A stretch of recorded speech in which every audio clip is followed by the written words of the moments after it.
Frères et sœurs, c'est frère Sébastien. Je vous adresse à tous mon salut.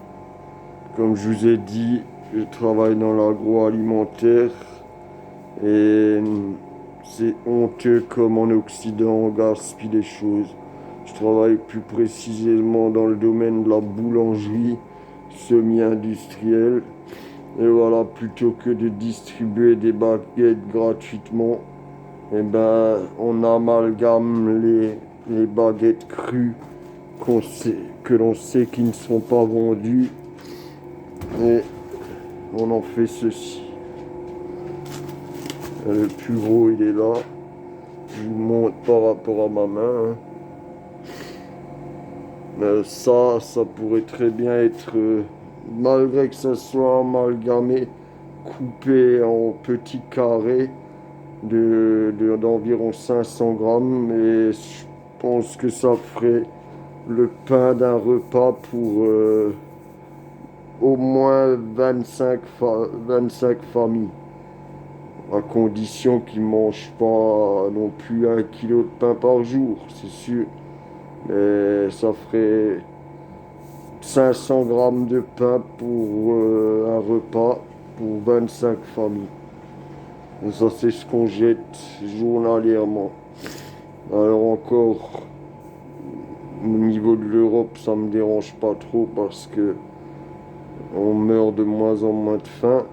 Mais quand je pense aux pays du tiers-monde, en Afrique, où ils sont vraiment dépendants des récoltes et du climat, eh ben, ça me fait mal au tripes, quoi. Alors que la faim dans le monde, à l'heure d'aujourd'hui, ne devrait plus exister. Là, je vous montre que ce qui est le cas pour mon entreprise à moi.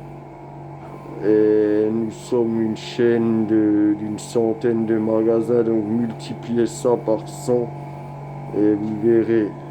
Et des poubelles comme celle-ci, c'est des 500 litres. Il m'est déjà arrivé de les remplir de baguettes. Donc imaginez, il y a facilement 700 baguettes qui avaient été jetées la fois là. Voilà. Je parle pas du magasin primeur à côté qui vendait des fruits et légumes, hein.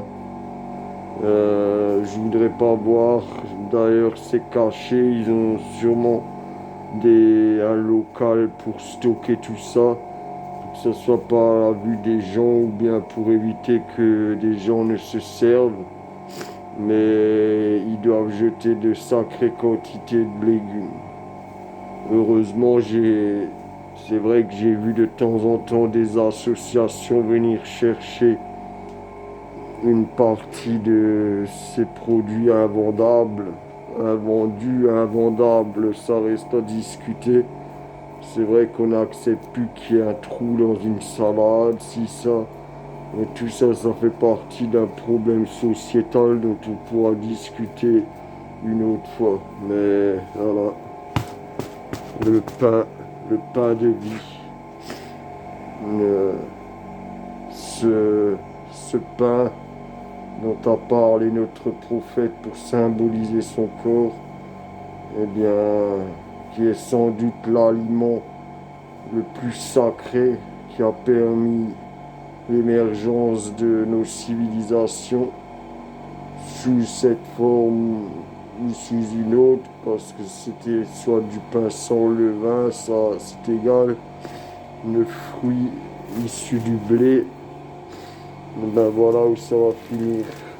J'espère au moins que ça sera mangé par des rongeurs, des rats, et que ça finira pas dans un incinérateur.